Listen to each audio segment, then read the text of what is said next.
जाति में एक एलीट होती है, वो चाहे चारण जाति हो, चाहे राजपूत हो, चाहे ब्राह्मण हो, जो पैसा कमा के ऊपर चले गए वो एक अलग ब्रीड हो जाती है फिर। तो एलीट जो है वो ब्राह्मण एलीट ने अब गरीब ब्राह्मण का साथ छोड़ा, अमीर राजपूत जैसे होता गया उसने गरीब राजपूत का शोषण किया, अमीर बनिया जो था उसने गरीब बनिए का शोषण किया। ये क्योंकि this is the natural order of things, ऐसी चीजें होती हैं। लेकिन भैया 5 लाख 21वीं शताब्दी में शिया सुन्नी मारने वाले, 3 करोड़ ईसाई समाज एक दूसरे को अभी 1940-1945 में कुत्तों की तरह मारने वाले हमें उपदेश ना दें कि जो हमारा कास्ट सिस्टम है वो डिस्क्रिमिनेटरी है। हमारा कास्ट सिस्टम बहुत बढ़िया है। हमारा कास्ट सिस्टम हमारे को एक ऐसा सोशल मिलियू देता है जिसमें हम सुरक्षित रहते हैं, हम अकेले नहीं पड़ते, हमारे घर में कोई दुर्घटना घट जाए तो उसका एक कुशन है, वो उसका एक उसको झेलने की व्यवस्था है हमारे पास में। इसलिए कृपा करके हमें आप अपने जैसा बनाने का प्रयास ना करें।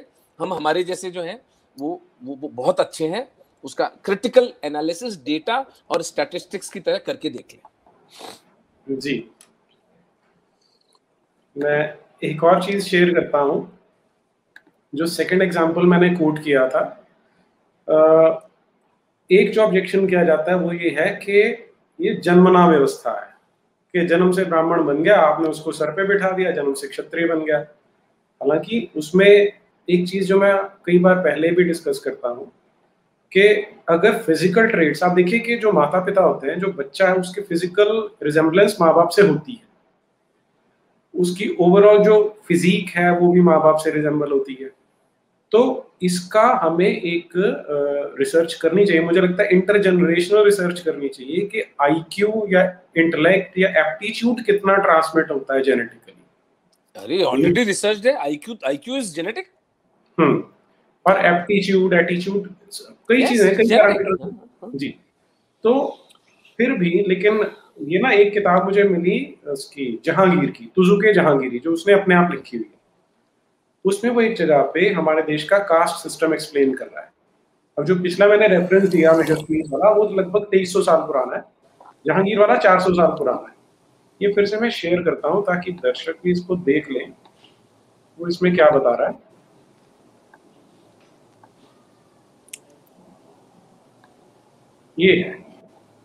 ये है उसका पेज नंबर 357, टॉपिक चल रहा है हिंदू कास्ट्स। इसमें बताता है the learned of India have established 4 modes of life for the caste of Brahmins which is the most honoured caste of the Hindus and have divided their lives into 4 periods. These 4 periods they call the 4 ashrams. आगे वाला important है बहुत। The boy who is born in a Brahmin's house, they do not call him a Brahmin till he is 7 years old and take no trouble on the subject. After he has arrived at the age of 8 years, they have a meeting and collect the Brahmins together. They make a cord of munj grass. फिर वो एक explain कर रहा है कि उसको जब वो गुरुकुल में भेजते हैं और उसके बाद उसे ब्राह्मण कहा जाना शुरू होता है जब वो वाली शिक्षा लेना आरंभ करता है। तो जन्म से वो ब्राह्मण के घर में जन्म हुआ तब भी उसको एज ब्राह्मण वो रिकॉग्नाइज नहीं होता। अच्छा, एक बात इसका मैं उत्तर देता हूँ आपको। जी, आई एम सॉरी, आप कुछ बोल रहे थे, मेरा काट दिया। हम ये कह रहा था कि वो जहांगीर रेफरेंस दे रहा है जिसको हम ना तो ये बोल सकते हैं कि आर्य समाजी है या संघी है या भक्त है। वो तो धुर जिहादी था यार। मुझे ये बिल्कुल एक इलॉजिकल बात। मुसलमान के घर पे जो बच्चा जन्मता है उससे कौन पूछता है कि तुझे मुसलमान बनाया जाएगा? ईसाई के घर में जो जन्मता है उसको ईसाई मान लिया जाता है ना, या उससे पूछा जाता है? मतलब हिंदू के घर पे जो जन्म लिया जिस जाति में, उस जाति के बारे में क्वेश्चन उठना चाहिए, उसे पूछना चाहिए कि उसको ऊपर या नीचे का माइग्रेशन करना है। बौद्ध के घर में जो जन्म ले रहा है उसे पूछा जाता है तुझे बौद्ध बनाना है? ये क्या पागलपंती का लॉजिक है यार। लेकिन वो चलता है मेरे देख, चलता तो इसलिए है क्योंकि हमारी लीडरशिप घटिया है। हाँ, एग्जैक्टली धिक्कार है इस लीडरशिप पर जिसने इस झूठों को 70-80 साल के अंदर इस समाज के अंदर पैदा होकर vertical, horizontal, criss cross, diagonal, पता नहीं कितने सारे भेद पैदा कर दिए।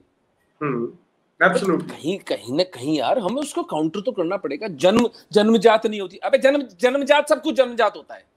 मेरी चमड़ी का रंग जन्मजात है, मेरी नाक जन्मजात है, मुझे डायबिटीज होगी कि नहीं होगी ये मेरी जीन्स में लिखा हुआ है, मेरी मृत्यु हार्ट अटैक से होगी ये मेरी जेनेटिक कॉन्स्टिट्यूशन का पार्ट है, मुझे कितने कैंसर्स होंगे ये मेरी जीन्स में लिखा हुआ है। हमें पता नहीं है, नहीं पता वो अलग बात है, जन्म होता है, जन्म से होता है। बात यह है कि क्या व्यवस्था न्यायपूर्ण है, एग्जैक्टली क्या वो मेरिट को प्रमोट करती है, क्या वो एक्सप्लॉयटेटिव है। तो अगर हम कंपैरेटिव तुलनात्मक अध्ययन करें बाकी धर्मों से तो Hinduism is the least exploitative. मैं ये झूठ तो नहीं कहूंगा कि एक्सप्लॉयटेटिव नहीं है, क्योंकि मैंने खुद ने जीवन में शायद कभी ना कभी किसी का एक्सप्लॉयटेशन तो किया है, क्योंकि मनुष्य स्वार्थी होता है। मैं यहाँ कोई मॉरल ग्रैंड स्टैंडिंग लेने के लिए नहीं खड़ा हूं, मैंने किया है, मैं ओपनली बोल रहा हूं। मैं साधारण तुच्छ प्राणी हूं, जो मुझसे एक्सप्लॉयटेशन हुआ है उसका पाप भगवान कृष्ण मुझे देंगे, उस पाप का सजा। अगर किसी का भला किया है तो उस पुण्य का फल भी मुझे मिल जाएगा। Mankind is exploitative by nature, ये ह्यूमन नेचर है, जहां उसको मौका मिलेगा वो बदमाशी करेगा। लेकिन इसमें पता क्या है, ये है कि आपका जो धार्मिक व्यवस्था है वो उसको प्रमोट करती है, आपकी बदमाशी को, या उसको इनहिबिट करती है। वो आपकी अच्छाई को प्रमोट करती है या आपकी अच्छाई को दुराव करती है, उसको छुपाती है। जन्मजात होता है, सब कुछ जन्मजात होता है भाई। जन्म को कैसे डिफाई करिएगा?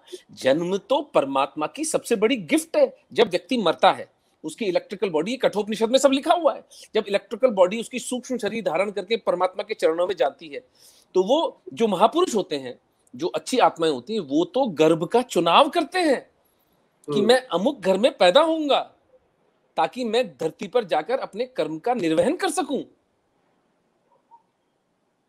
बाकी प्रश्न वही है, is it fair, is it merit, does it sustain merit, and is it just?